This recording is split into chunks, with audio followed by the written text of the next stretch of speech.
The Brooklyn Nets is at a crossroads in a way.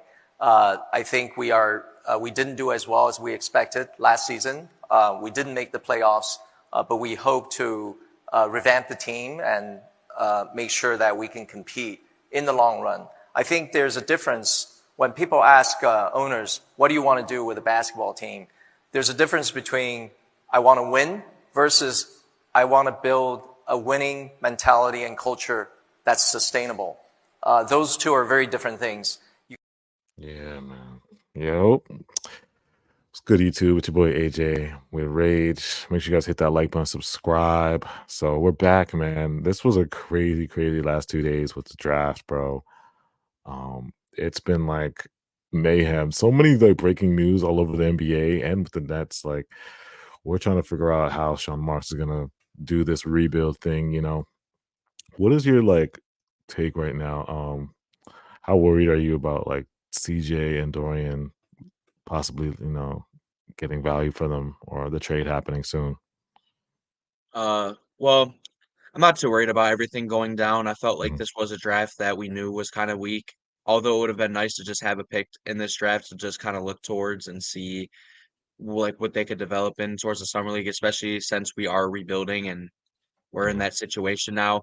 It is what it is. I think we'll still be able to get value out of those guys, but I think it just might be a little lower than we anticipated, which is okay considering we're just in the spot we are now. But us being able to just go in the rebuild that we've been so desperately waiting for so long, it's just huge for us. It's just not a feeling that we've had at all.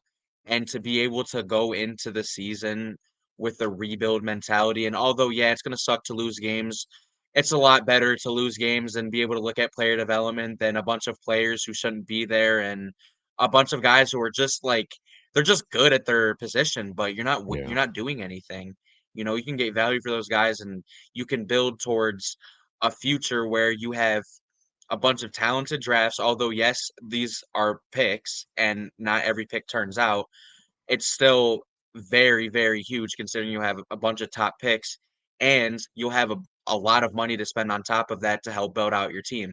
A lot of these teams build their teams off superstars, and a lot yeah, of the other supporting cast players are free agents or somebody they trade for.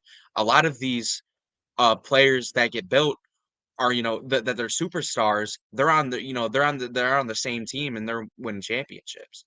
yeah. That's facts. That's facts, bro.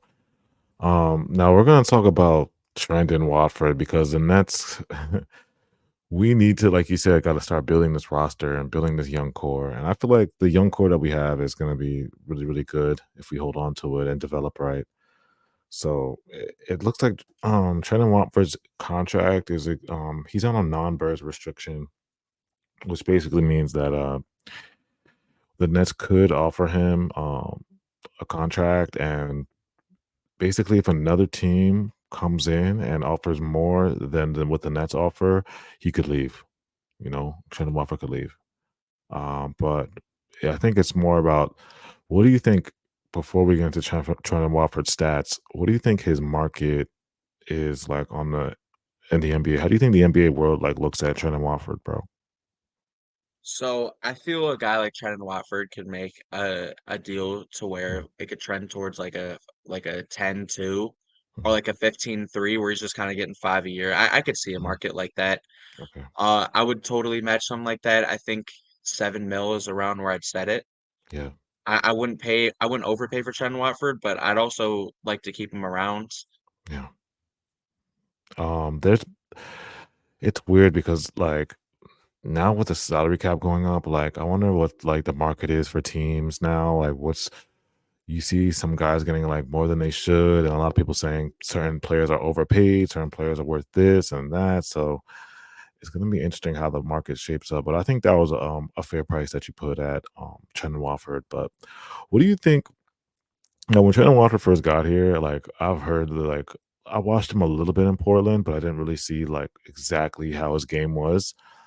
Then the more he played with us, I was like, okay, he has like a um tall point guard, Ben Simmons type game, but he can shoot. You know what I'm saying? He's a really good shooter at times. So that's why I kind of like was trying to figure out what kind of skill set he has, and then he was bringing that, facilitating big point guard. He can use his body in the lane, like you see in these videos, like he gets to the rim, creates rim pressure, and then he has very long arms too, so he can get into passing lanes at times and get steals on the defensive end. So he's kind of like one of those toolsy guys. But what was his stats, bro, going into this year? So this year, he had Mm, 6.9 points per game, 3.1 rebounds, and 1.3 assists. Shot it at a 52.7% clip and shot at 39.7% from three on 1.1 attempts per game from there. So solid percentage for sure. Didn't take a yeah. lot, but was hitting them at a solid percentage on 13.6 minutes per game. And it wasn't that bad for us. And towards the later end of the season, Mhm. last 2 games, these last some of these last few games that he had where he was playing big minutes, he had 14 points, 8 rebounds, 5 assists in one where he shot 5 for 13 from the field. That was the last game. Yeah. And before that, 17 points, 13 rebounds, 3 assists, 6 for 10 from the field, 38 minutes. Yeah. And another game where he had 33 minutes, he had 16 points, 7 rebounds, and 2 assists, 7 for 18. Another game where he had 34 minutes, 21 points, 8 for 11 from the field, 2 Mhm. rebounds. And then another game, 15 points, 8 rebounds, 2 assists, 7 for 10 from the field. Just so, you know, in a time where we're going to be rebuilding Yeah. and we're looking just towards guys that can help us out and we'll play anybody, especially guys like this who won't, it's not like a Cam Johnson where he's making quite a bit of money and they'll like really help you win. These are younger guys that can just help make a name for themselves and get better and won't really Mhm. translate towards any wins. Yeah. But a guy like Trendon Watford could get real value on a team like ours, and if we were to give him like a 3-year deal, he could really make a name for himself and have a high market in the future if we were to give him quite a bit of minutes and Yeah. him to actually produce. He just hasn't had a season where he's been able to get a lot of minutes per game, Yeah. and a guy like that could definitely get minutes on a team like ours. Yeah. Like, when I think about it, like, you said that. When I think about that, like, I want him to be our starting in the perfect world for our rebuild, I want him to be our starting point guard. Like, I want him in a perfect world, Ben Simmons is not here, Dennis is not here, and it's just Trendon Watford at the point guard, Cam Thomas, Clowney, Tariq, and Claxton, or like whoever you want to put at that three.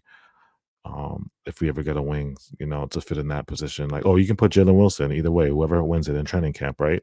Tariq Whitehead, you never know. Yeah, Tariq or Jalen Wilson. It could be whoever wins it in training. So if that happens, right?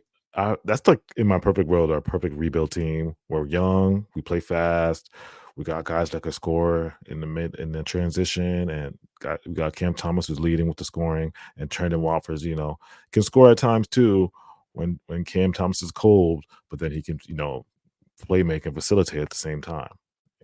So like that, I want that kind of development going into our rebuild where if we can get Cooper Flag or Ace Bailey, it is 2025, we can really set things off with the core. So With it's him just being 6'9", 240 as well, like he's yeah. got he's got I he's said this got a he's got before. something good. Our league is getting bigger and our league is getting like these guards coming in are going to be big guards. Like it's going to be a big guard lead sooner or later. Like we just got to make sure we're on the right path ahead, one step ahead, because we're seeing the league get bigger. Right? It's going to be two-way guys, big wings, big guards, and guys that could do two ways, guys that can score and play defense and rebound, and have so many like tools in their bag. It's going to be that kind of like NBA, which is we're heading to. So Trendon Watford fits that modern point guard, that modern point guard. He fits that lane. But appreciate you guys. Make sure you guys hit that like button, subscribe. We'll be having more Nets videos. So much news to break down. We'll be back. Again, follow us on Instagram as Kingdom1, articles on netskingdom.net. Cooper Flag article, shout out to Cypher, and Sean Marks article, shout out to Rage. Appreciate you guys so much. We'll be back.